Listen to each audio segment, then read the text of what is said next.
सोचो एक ऐसी दुनिया जो हमारे सूरज से इतनी दूर है कि वहां तक सूरज की रोशनी पहुंचने में पूरे 5 घंटे से भी ज्यादा का वक्त लग जाता है।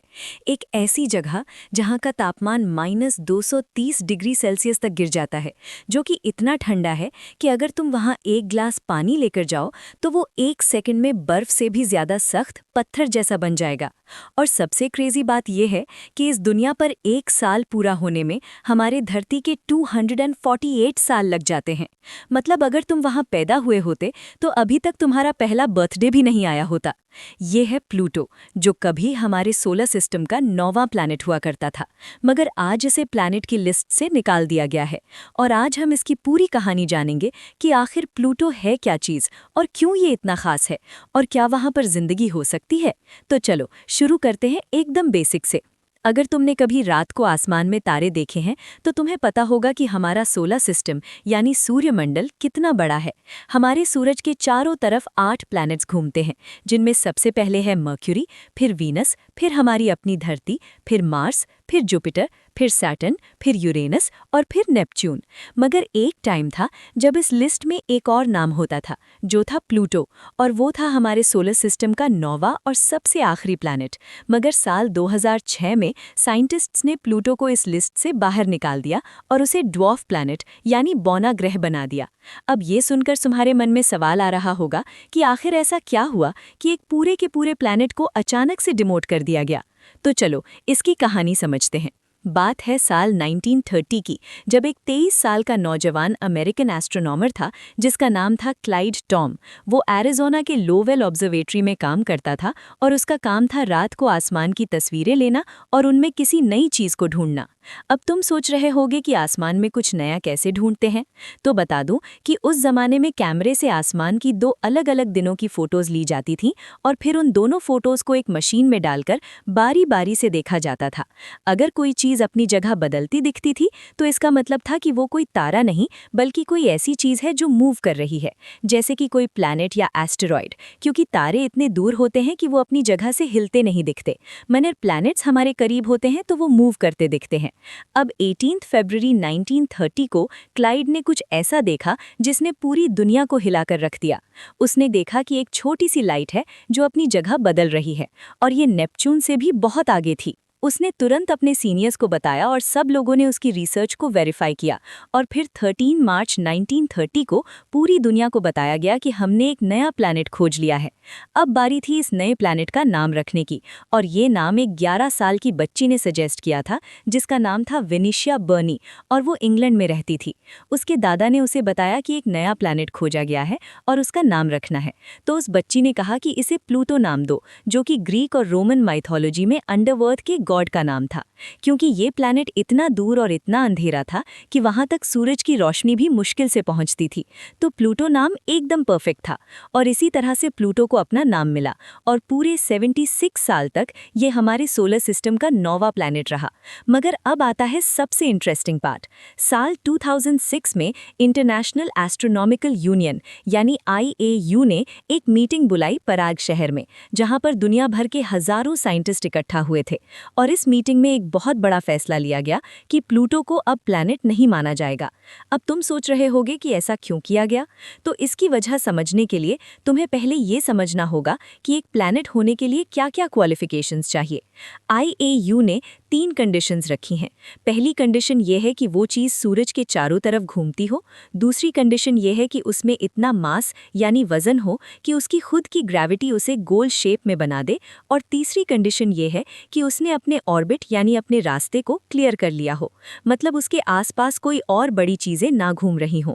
अब प्लूटो पहली 2 कंडीशंस तो पास कर लेता है, क्योंकि वो सूरज के चारों तरफ घूमता है और उसकी शेप भी गोल है। मगर तीसरी कंडीशन में वो फेल हो जाता है, क्योंकि प्लूटो जिस एरिया में घूमता है उसे कूपर बेल्ट कहते हैं, और वहां पर प्लूटो के जैसी हजारों और चीजें भी घूम रही हैं। मतलब प्लूटो ने अपने ऑर्बिट को क्लियर नहीं किया है और इसीलिए उसे ड्वार्फ प्लैनेट बना दिया गया। अब ये फैसला बहुत कंट्रोवर्शियल था क्योंकि बहुत सारे लोगों को लगा कि ये गलत है और प्लूटो को वापस प्लैनेट का स्टेटस मिलना चाहिए। इवन आज भी कई साइंटिस्ट्स इस फैसले से सहमत नहीं हैं और वो चाहते हैं कि इस रूल को बदला जाए। अब चलो प्लूटो के बारे में कुछ और इंटरेस्टिंग बातें जानते हैं जो इसे एक बहुत ही यूनिक और ख़ास जगह बनाती है। सबसे पहली बात यह है कि प्लूटो इतना छोटा है कि अगर तुम इसे हमारी धरती के साथ कंपेयर करो तो ये हमारे चांद से भी छोटा है। हाँ, तुमने सही सुना, हमारा चांद जो हमारी धरती के चारों तरफ घूमता है वो प्लूटो से बड़ा है। प्लूटो का डायमीटर सिर्फ 3274 किलोमीटर्स है, जबकि हमारे चांद का डायमीटर 3475 किलोमीटर्स है। मतलब अगर तुम 6 प्लूटो को एक लाइन में रखो तो वो मिलकर भी धरती जितने बड़े नहीं होंगे। ये इतना छोटा है कि तुम इसे एक दिन में कार से भी घूम सकते हो अगर वहाँ रोड होती तो। दूसरी बहुत ही इंटरेस्टिंग बात यह है कि प्लूटो का एक दिल है। हाँ, तुमने सही सुना। जब साल 2015 में नासा का न्यू होराइजन स्पेसक्राफ्ट प्लूटो के पास से गुजरा और उसने प्लूटो की हाई रेजोल्यूशन फोटोज भेजी तो पूरी दुनिया हैरान रह गई क्योंकि प्लूटो की सतह पर एक बहुत बड़ा दिल के शेप का एरिया दिख रहा था। इसे अब ऑफिशियली टॉम्बाओ रीजियो कहते हैं, उस साइंटिस्ट के नाम पर जिसने प्लूटो को खोजा था। ये एरिया नाइट्रोजन आइस से बना है और ये इतना बड़ा है कि इसके अंदर टेक्सास जैसे 2 पूरे स्टेट्स आ जाएं। तीसरी बात यह है कि प्लूटो की ऑर्बिट बहुत ही अजीब है। बाकी सारे प्लैनेट्स लगभग एक सीधी लाइन में सूरज के चारों तरफ घूमते हैं, मगर प्लूटो की ऑर्बिट टेढ़ी है। इसकी ऑर्बिट इतनी टेढ़ी है कि कभी-कभी ये नेपच्यून से भी करीब आ जाता है सूरज के। मतलब कुछ सालों के लिए प्लूटो सूरज का 8वां सबसे करीब का ऑब्जेक्ट बन जाता है और नेपच्यून 9वां। ये लास्ट टाइम 1969 से 1999 तक हुआ था। उस टाइम पर प्लूटो नेपच्यून से करीब था सूरज के। चौथी बात यह है कि प्लूटो के 5 चांद हैं। सबसे बड़ा है शेरोन, जो इतना बड़ा है कि कुछ साइंटिस्ट्स कहते हैं कि प्लूटो और शेरोन को एक डबल प्लैनेट सिस्टम कहना चाहिए, क्योंकि शेरोन प्लूटो के साइज का लगभग आधा है। बाकी के 4 छोटे चांद हैं, निक्स, हाइड्रा, कर्बरस और स्टिक्स। ये सारे बहुत छोटे हैं और इन्हें 2005 के बाद खोजा गया था। 5वीं बात यह है कि प्लूटो पर बर्फ के पहाड़ हैं। हाँ, मगर ये बर्फ पानी की नहीं बल्कि नाइट्रोजन, मीथेन और कार्बन मोनोऑक्साइड की है।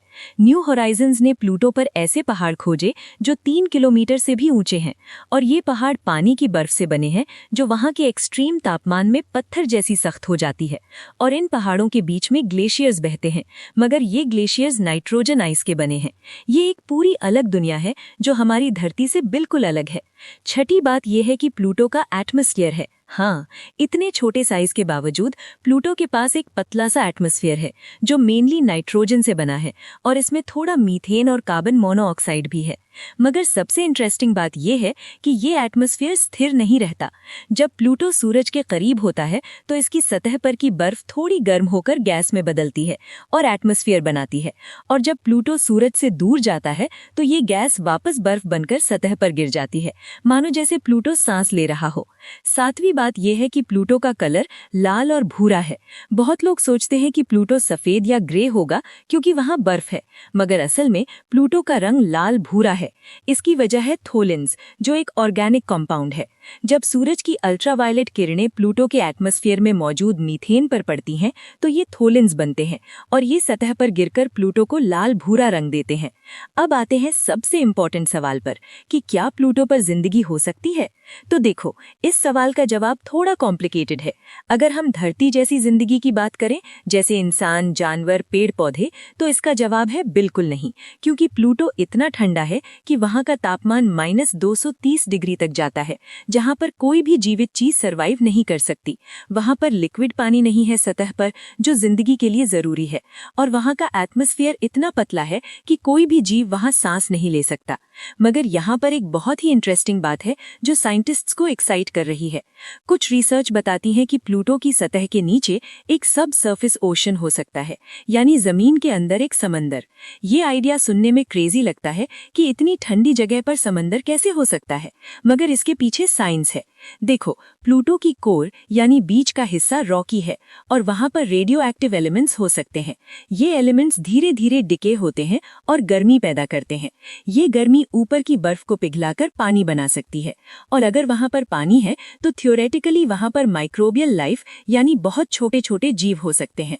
हमारी धरती पर भी ऐसी जगह हैं जहां सूरज की रोशनी नहीं पहुंचती मगर जिंदगी है, जैसे समंदर के तल में जहां ज्वालामुखी गर्म पानी छोड़ते हैं। वहां पर ऐसे बैक्टीरिया और जीव रहते हैं जिन्हें सूरज की रोशनी की जरूरत नहीं होती, वो केमिकल एनर्जी से जिंदा रहते हैं। तो अगर प्लूटो के अंदर भी ऐसी कंडीशंस हैं तो वहां पर भी ऐसी लाइफ हो सकती है, मगर ये अभी सिर्फ थ्योरी है और इसे प्रूव करने के लिए हमें वहां मिशन भेजना होगा, जो अभी बहुत मुश्किल है। अब बात करते हैं न्यू होराइजन्स मिशन की, जो इतिहास का सबसे एक्साइटिंग मिशंस में से एक है। ये मिशन जनवरी 2006 में लॉन्च हुआ था और इसे प्लूटो तक पहुंचने में 9.5 इयर्स लगे थे। जब ये लॉन्च हुआ था तब प्लूटो अभी भी प्लैनेट था, और जब ये वहां पहुंचा तब तक प्लूटो ड्वार्फ प्लैनेट बन चुका था। ये स्पेसक्राफ्ट अब तक की सबसे फास्टेस्ट स्पीड से लॉन्च किया गया था। इसकी स्पीड थी लगभग 58,000 किलोमीटर प्रति घंटा, जो कि एक गोली से भी तेज है, और फिर भी इसे प्लूटो तक पहुंचने में इतने साल लगे। इससे तुम अंदाजा लगा सकते हो कि प्लूटो हमसे कितना दूर है। जुलाई 2015 में न्यू होराइजन्स प्लूटो के सबसे करीब पहुंचा। वो प्लूटो से सिर्फ 12,500 किलोमीटर दूर से गुजरा और उसने हजारों तस्वीरें और डेटा कलेक्ट किया। इन तस्वीरों ने पूरी दुनिया को हैरान कर दिया, क्योंकि किसी ने सोचा